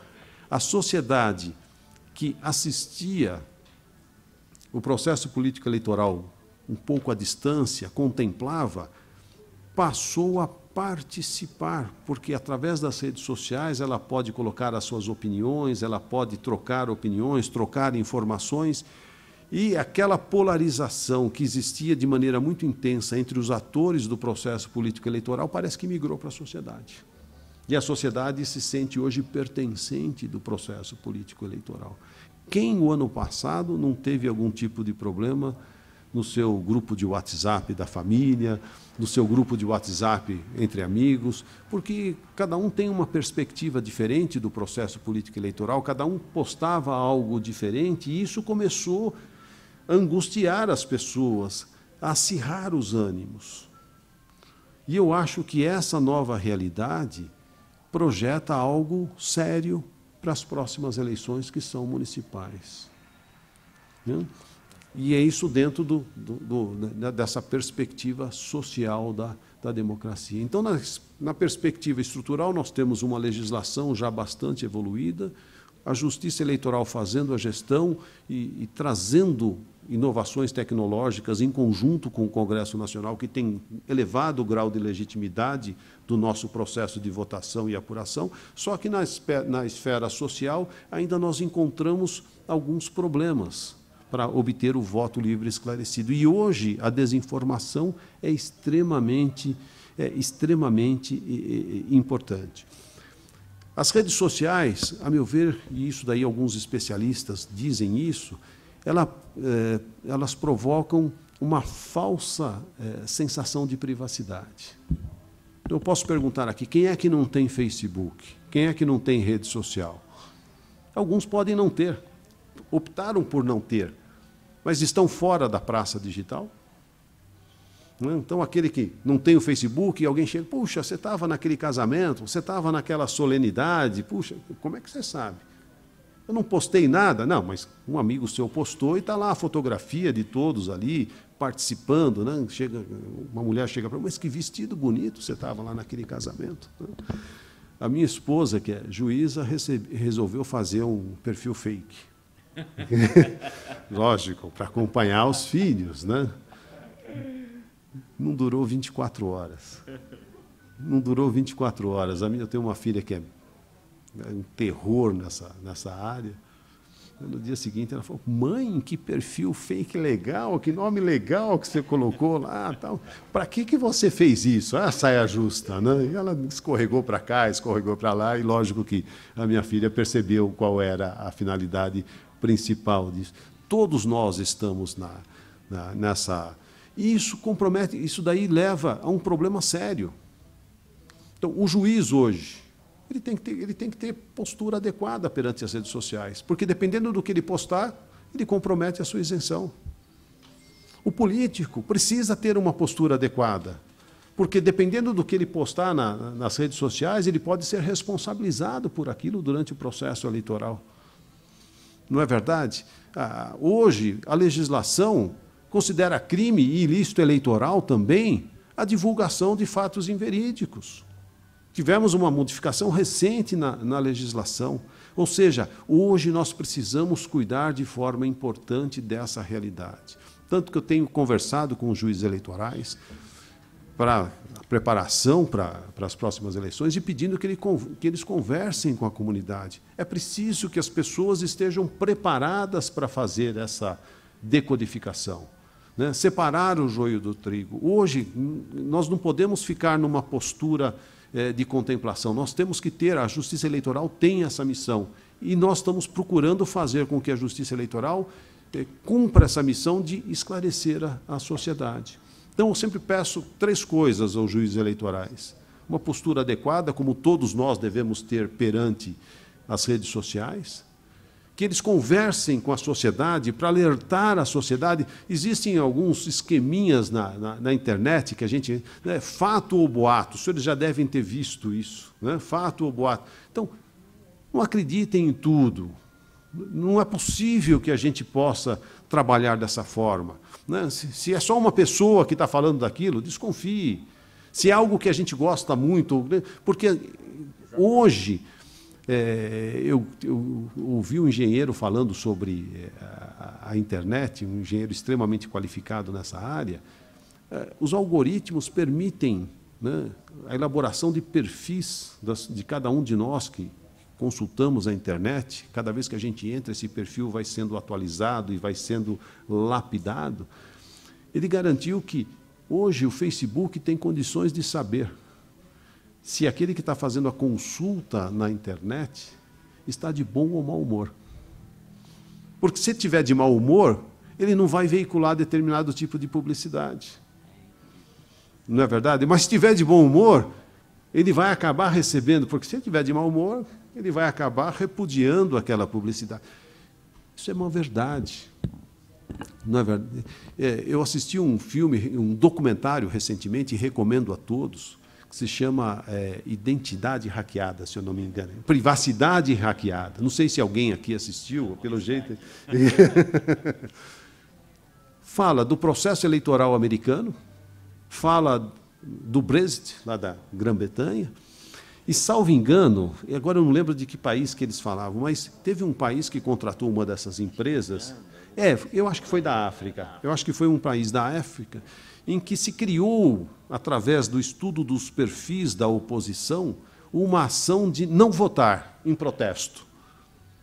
E essa ação no eleitorado da oposição criou uma força muito grande e a oposição não votou. O que aconteceu? A situação ganhou. Não é verdade? Isso é realidade, isso não é mais ficção. E isso é um documentário. Né? Isso realmente ocorreu. Então, se nós não tomarmos cuidado hoje com as redes sociais, com a internet, nós vamos potencializar as distorções que nós temos nesse lado social da democracia. Né? Hoje é um novo paradigma das relações sociais, ou seja, as relações sociais já não se desenvolvem mais, nem mesmo de forma importante, numa relação pessoal. Hoje estamos todos sentados numa mesa, e todo mundo está lá, e às vezes um brincando com o outro através do telefone, da rede social. Hoje dar uma aula é complicado, não é verdade? Eu dou aula numa academia militar há 31 anos. Né? Então eu peguei toda essa revolução dentro da academia militar. Hoje eu fui professor do Coronel Salles, né? Que é o atual comandante da Polícia Militar. Hoje cada aluno tem um notebook na frente dele. Então, tudo que eu falo, ele na hora confere, mas também tem o lado negativo.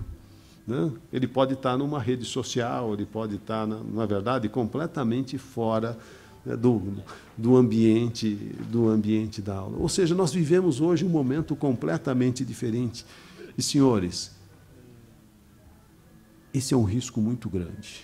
E essa é a mensagem que eu trago do Comitê de Combate à Desinformação do Tribunal Superior Eleitoral.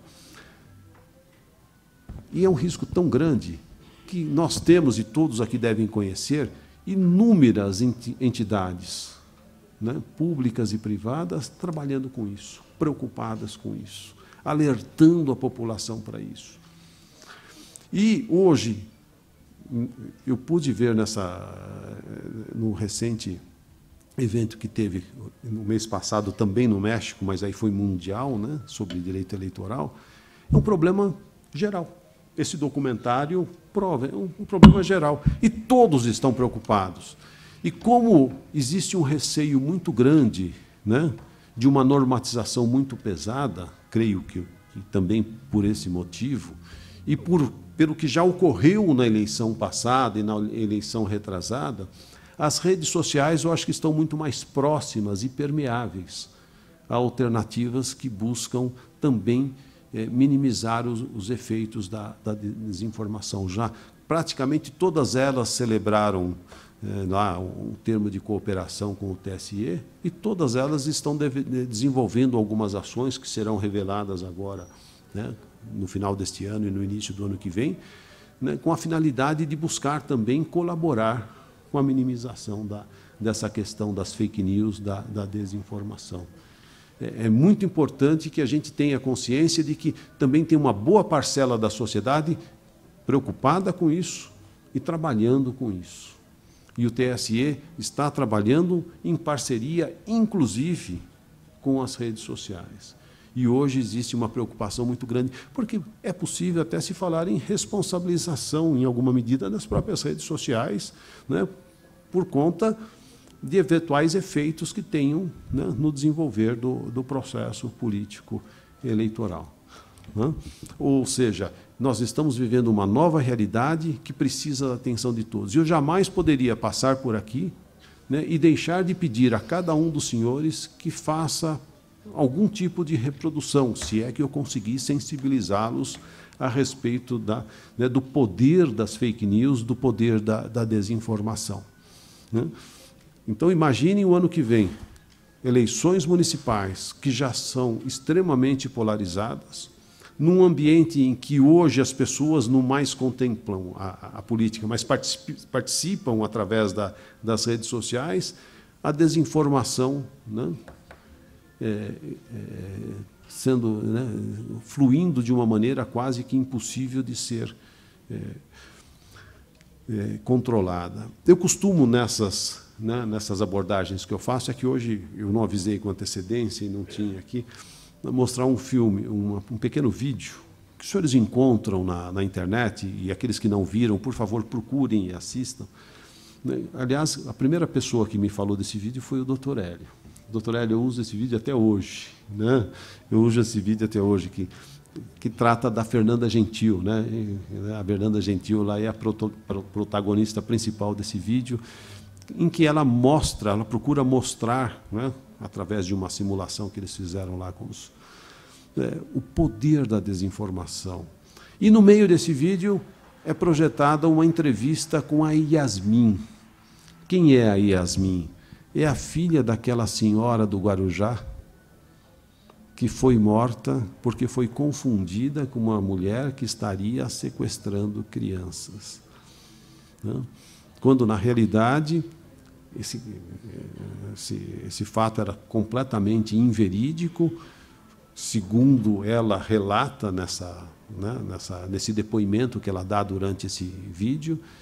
Foi uma brincadeira de mau gosto de um ex de uma outra mulher do Rio de Janeiro, só que isso acabou sendo veiculado pela internet, chegou no Guarujá, confundiram a pessoa que estaria, né, praticando esses, né, supostos crimes com a mãe dela, amarraram numa motocicleta e ficaram arrastando ela pelo bairro. Ela bateu a cabeça e acabou falecendo. É lógico que, contando assim, é uma coisa. Os senhores assistindo o filme e vendo a emoção da moça contando a história da mãe dela, eu acho que é um filme mais tocante, né? Eu acho que mostra de maneira mais... Então, como a Fernanda Gentil coloca no filme lá, né? Uma mentira virtual que acaba com a vida real da pessoa. E num prazo que, às vezes, não dá tempo de nada, né? O doutor Hélio está aqui, né? O doutor André está aqui. Por vezes, no processo político eleitoral, não é possível, não há tempo para fazer absolutamente nada. Nós tivemos uma eleição suplementar, me permitam aqui não identificar locais, nada, porque ainda está em andamento, né? Mas nós tivemos uma eleição suplementar no município em que o prefeito foi cassado, teve problemas, inclusive, com a justiça criminal, teve algum tempo no sistema penitenciário. Na eleição suplementar, tinha um candidato dele e tinha um candidato da oposição. O candidato da oposição estava lá na frente nas pesquisas, né? 3 dias antes da eleição, começou a circular pelas redes sociais no local uma cópia falsificada, de uma portaria falsa da Polícia Federal, em que constava que aquele sujeito que estava lá, o candidato que estava lá com a preferência da população, estaria praticando crime contra menores. Em 3 dias ele perdeu a eleição. Parece que já existe, né, uma ação eleitoral em curso, já se está apurando a origem dessa desinformação, ainda que esse outro que foi eleito seja cassado. Pergunto aos senhores, o prejuízo político, o prejuízo social e o prejuízo financeiro que isso causa são inestimáveis e irrecuperáveis. É lógico que existe meio para ir atrás. Então, é isso que eu também quero colocar. Vai vir uma normatização um pouco melhorada, um pouco mais aprimorada sobre a questão da desinformação. Mas se nós ficarmos esperando só essa normatização, eventualmente a representação, a ação eleitoral não são suficientes e nem tem celeridade, às vezes, suficiente, ainda que se peça o exercício do poder de polícia por parte do juiz eleitoral, não há tempo suficiente para impedir a distorção e a ocorrência de algum fato que vá efetivamente distorcer o processo eleitoral. É por isso que eu conclamo a todos a se envolverem nesse processo de prevenção, nessa ação de prevenção, de conversarem, de replicarem a necessidade dessa postura, de buscar o quê?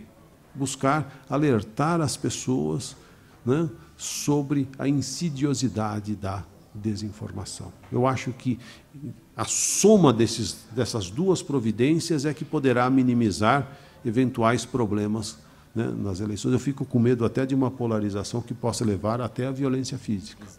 Né? O que não é difícil, já aconteceu muito sem as redes sociais, com as redes sociais, e eu não quero que isso ocorra na minha gestão. Não irá. Não é verdade? Eu não gostaria que isso ocorresse na minha gestão. Então, eu acho que assim, a mensagem que eu gostaria de trazer aos senhores e que trouxe aos senhores é nesse sentido. Vamos ter uma postura proativa. Hoje a desinformação é um elemento importante. É lógico que nós temos N, né, discussões importantes a serem desenvolvidas. O formato do nosso sistema eleitoral, né,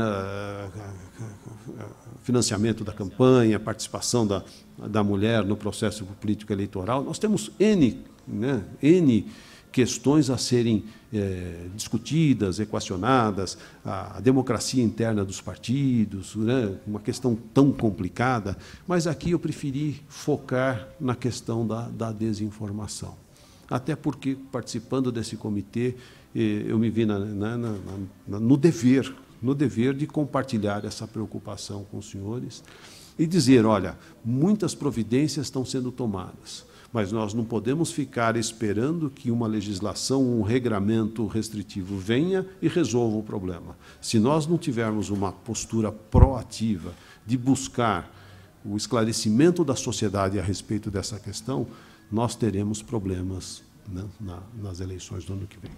Muito bem, espero não ter cansado os senhores, né, espero não ter aqui né, extrapolado muito o tempo que eu deveria usar para falar, mas espero ter, de alguma forma, sensibilizado os senhores sobre essa questão tão importante que é a desinformação. Obrigado pela atenção de todos.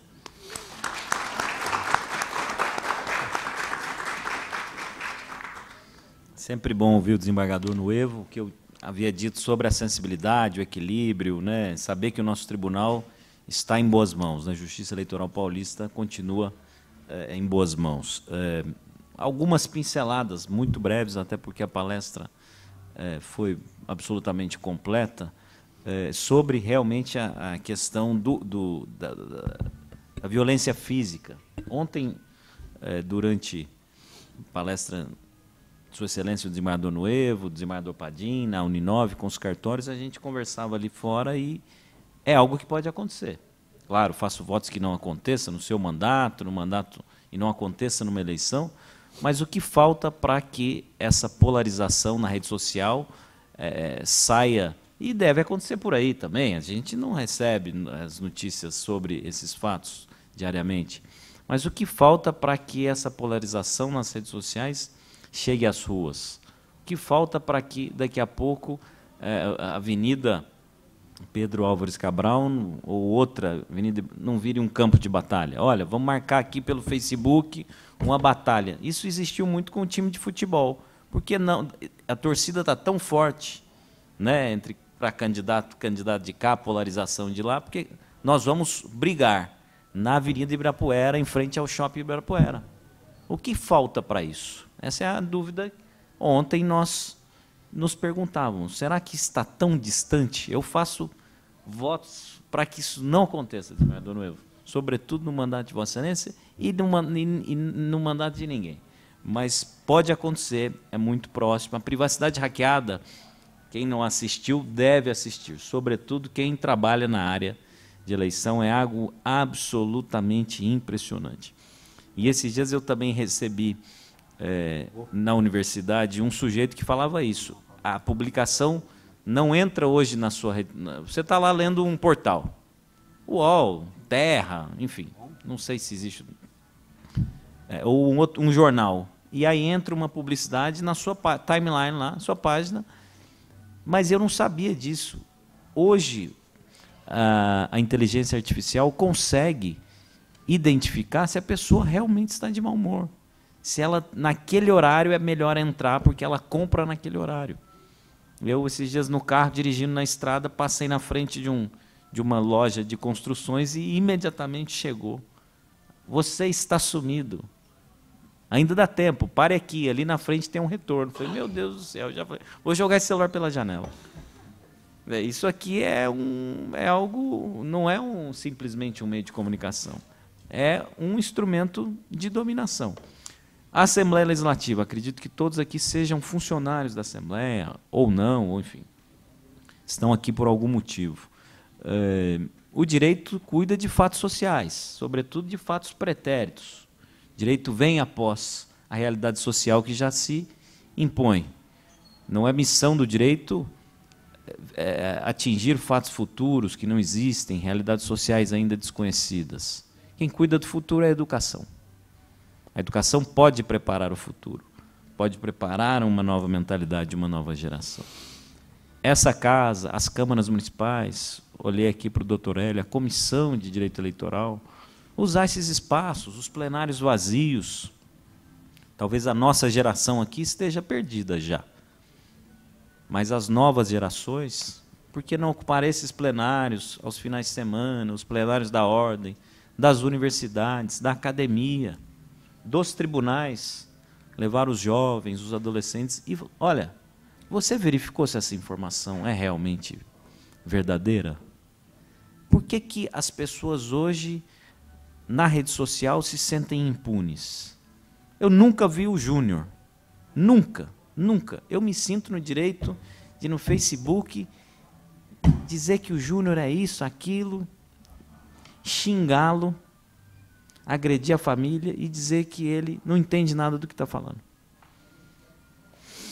Nós estamos discutindo, desembargador, na academia, algumas instituições de ensino já para Brasília 2020, um centro de altos estudos envolvendo não só juristas, mas nós sentimos a necessidade de envolver psicólogos. Por que esse ódio?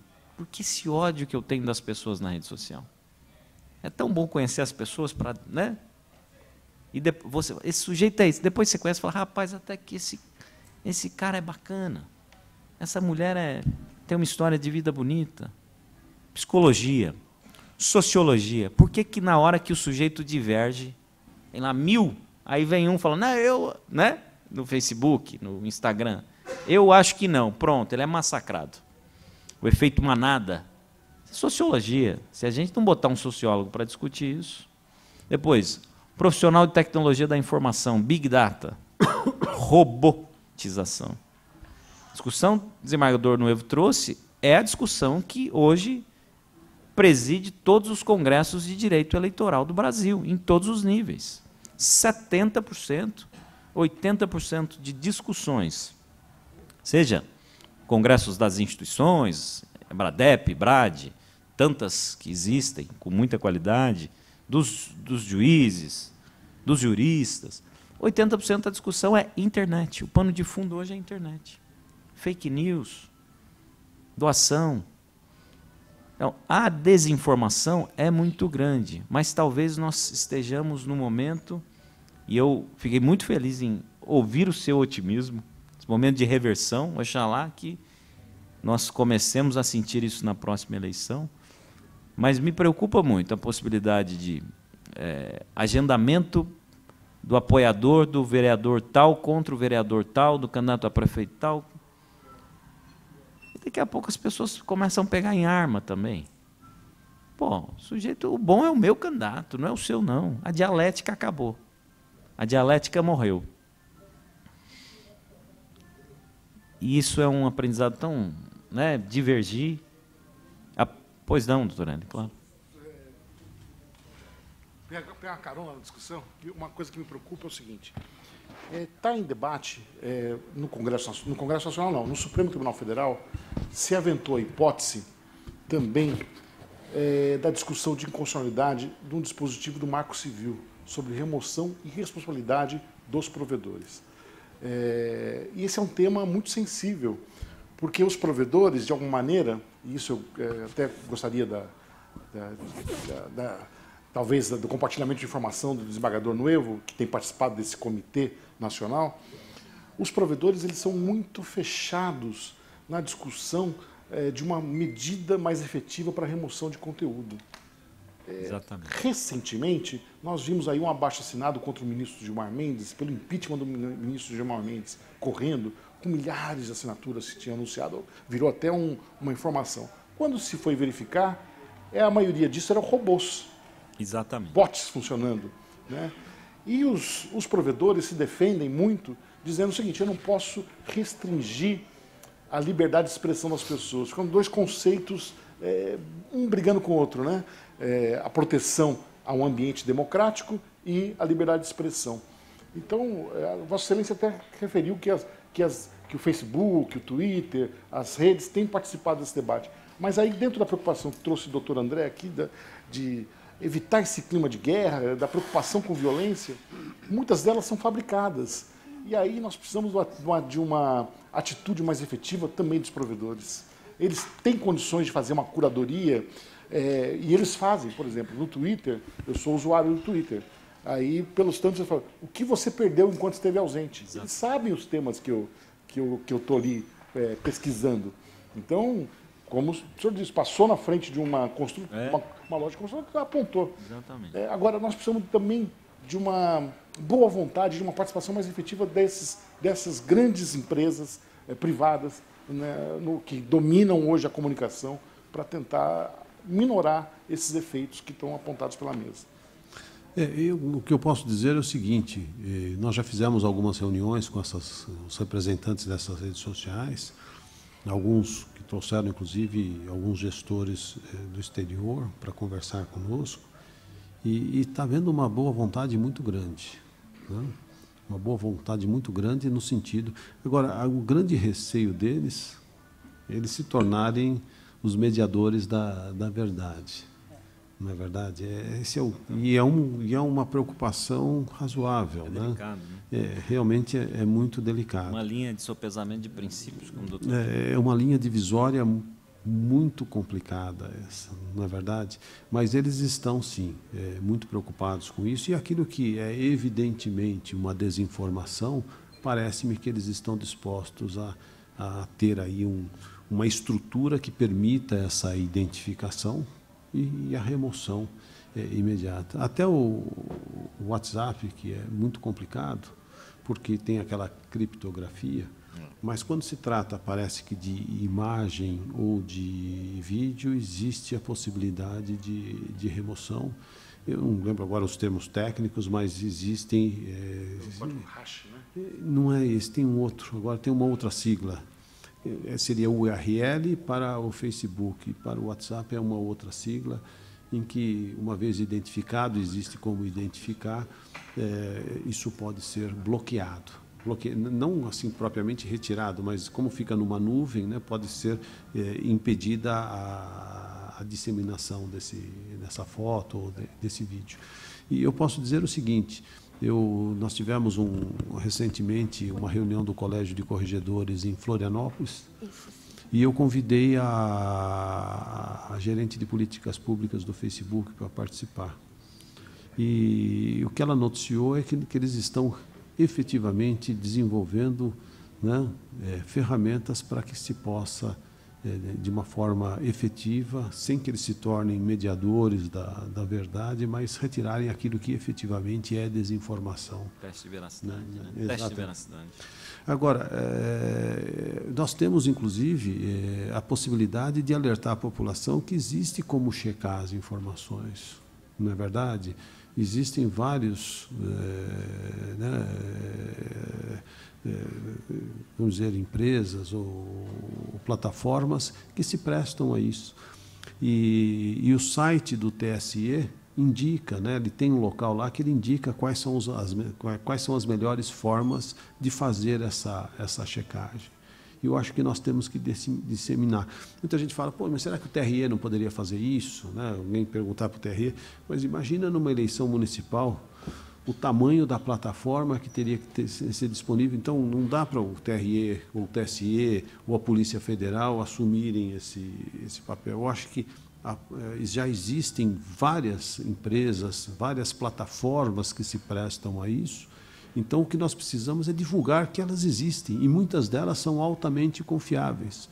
E isso poderá ajudar muito na minimização da desinformação durante as eleições agora do ano que vem.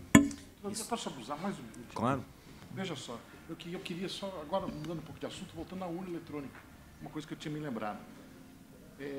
A urna eletrônica foi implementada no país pela Lei 9.100, em 1995. Portanto, em 2020, se completará 25 anos da implementação da lei. Eu acho que a melhor maneira de defender a urna eletrônica é celebrá-la. Há 25 anos, ela vem cuidando das eleições com alternância de governantes, num processo democrático crescente. Então, eu acho que tanto a OAB, quanto o Tribunal, quanto a Uninove, seria, tanto quanto aqui o ILP, poderíamos comemorar em conjunto os 25 anos. Da Sem dúvida nenhuma, uma sugestão muito importante, com uma divulgação maciça, né? Para que a população veja que instituições importantes estão irmanadas. E eu não ia encerrar antes de pedir isso, né? Eu acho que aqui, por tudo que nós conversamos, ficou claro que a urna eletrônica foi um avanço importante e que eu saiba, até hoje não tivemos nenhuma anulação no Brasil de eleição por fraude. Não. Decorrente de acusações, existiram muitas, mas não houve nenhuma comprovação. Então, eu acho que todos nós aqui poderíamos, né, fazer um pacto de sempre defendermos com unhas e dentes esse sistema que deu tanta legitimidade ao nosso processo político eleitoral. E replicarmos isso para as pessoas, para as nossas famílias, para os nossos amigos, para que a gente possa ter, né, uma ação importante. Outro dia, conversando no ambiente familiar, acabei conhecendo o dono de uma agência de publicidade, e ele me falou o seguinte: não adianta muito colocar um técnico na televisão ou no rádio falando da urna eletrônica e garantindo a segurança. Talvez seja o caso de nós conseguirmos a adesão de formadores de opinião. O sujeito que tem um blog no interior, né, que tem uma página na internet com milhares de seguidores, se nós conseguirmos a adesão dessas pessoas, com certeza nós teremos aí um avanço muito grande, né, na divulgação da segurança. Porque é fato, né? Às vezes a gente coloca um técnico para falar, e fala, não, ele está dourando a pílula, na realidade ele está defendendo, não é verdade?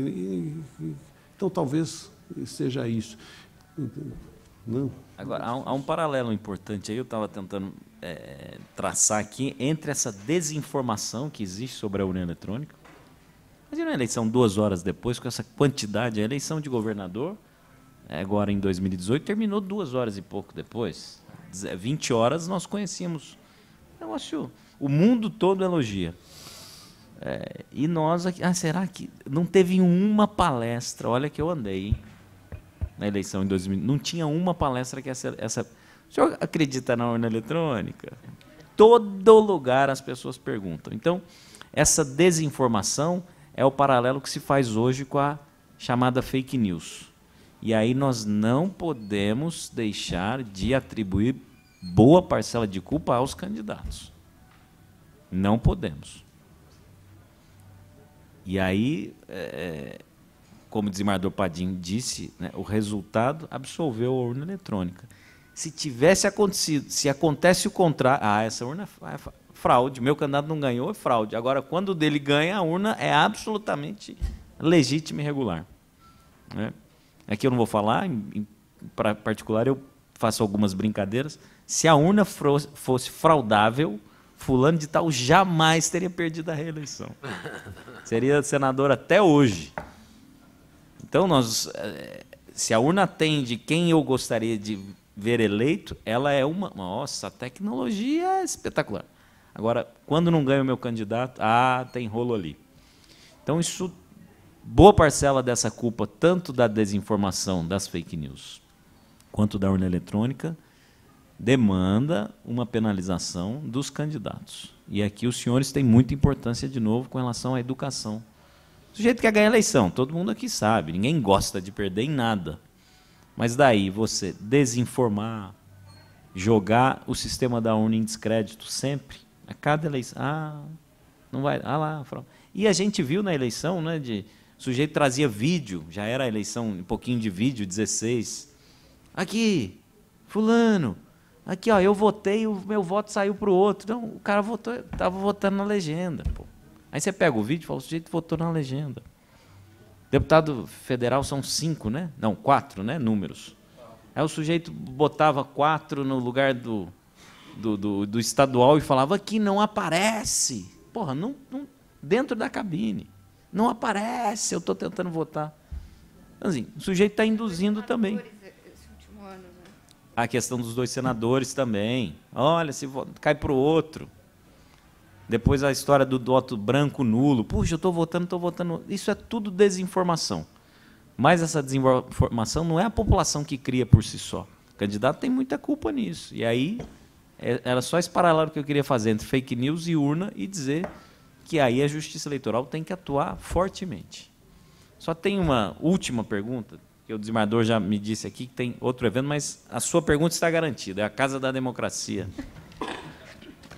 Boa noite a todos, meu nome é Juliana, eu sou uma cliente cidadã Cricri, presente chata.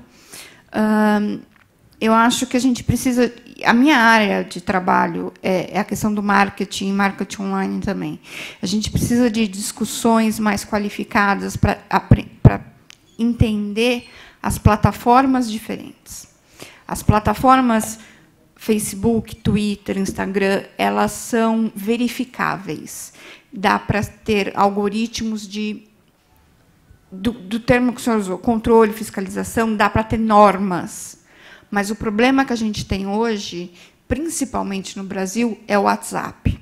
Numa palestra recente que o ILP organizou, o palestrante falou que os maduros digitais com mais de 50 anos de idade no Brasil, 88% que têm celular com acesso à internet usam o WhatsApp. E o WhatsApp, por causa da criptografia dele, o Estado, o poder público, não tem como filtrar. Então, a gente precisa criar regulamentação para começar a discutir o acesso do WhatsApp. Porque o uso da internet, Facebook, isso a gente consegue regular com o Código Civil e com várias outras coisas. Mas o buraco da desinformação está no WhatsApp, a gente precisa realmente trabalhar isso. Outro ponto muito importante eu achei muito interessante que o senhor não usou o termo estrangeiro do fake news. E a gente tem que martelar isso para não usar o termo estrangeiro, falar desinformação, boato ou mentira. O nome do comitê é Combate à Desinformação. Não, mas desinformação também, às vezes, é diferente da mentira. Né?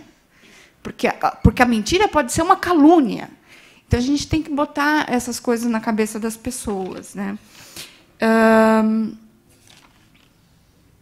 E aproveitar mais, divulgar mais as mídias sociais dos tribunais regionais e do TSE, que ele já vem fazendo uma campanha muito interessante e tentar colocar eles no WhatsApp e usar o WhatsApp A favor. a favor deles. Mas parabenizar as redes sociais dos tribunais, que realmente têm sido, nos últimos anos, bem ativas. Inclusive, o comitê, os idealizadores do comitê receberam uma menção honrosa do Prêmio Inovare, né, recentemente, justamente por isso. Desenvolveram já.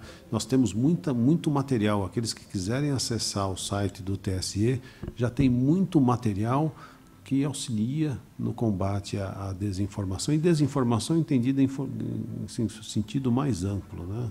Inclusive falando da mentira, né? Assim, clara, objetiva.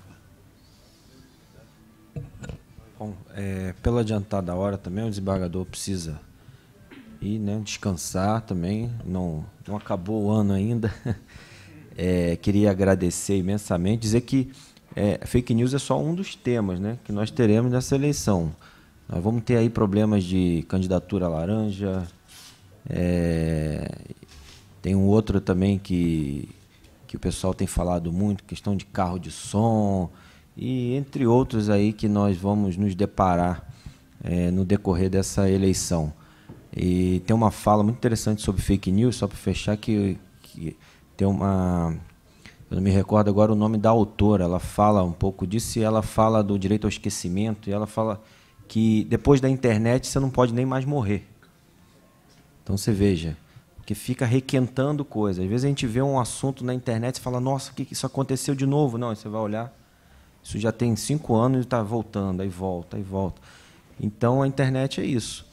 E nós vamos ter muito problema em relação a isso. Eu tenho grupos de WhatsApp, eu participo de vários grupos, eu observo vários grupos de WhatsApp, de um lado quanto do outro. Então, de um lado bate, do outro lado assopra, de um lado fala bem, do outro lado fala mal. Então, é de acordo com quem está ali dentro. Então, fala para os seus. Então, e essa polarização que o André muito bem pontuou.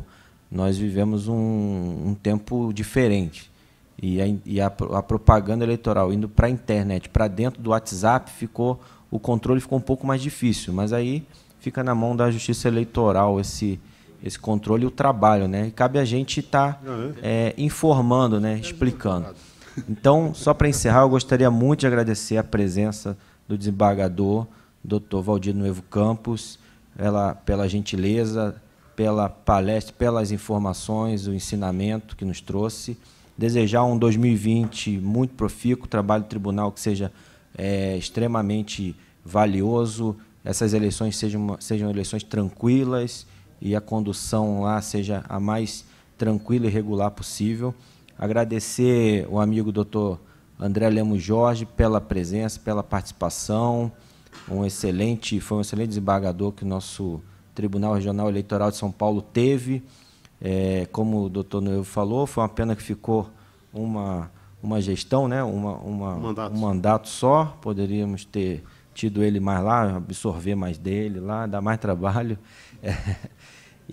Mas foi válido, deixou um legado muito bacana. Doutor Hélio, agradeço a presença, a participação.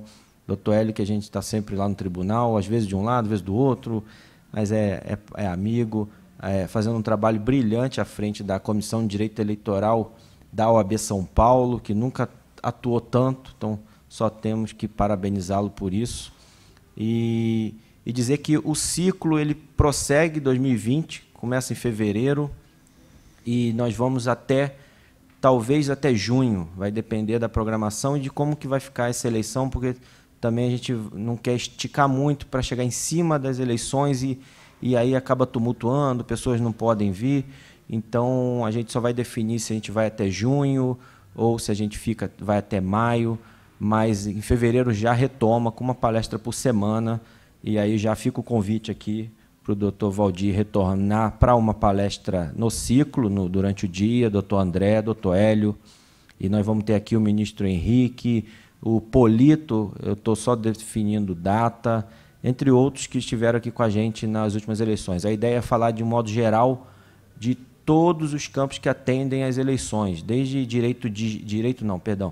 desde marketing digital, marketing comum, normal, de campanha, estratégia, até o direito eleitoral em si.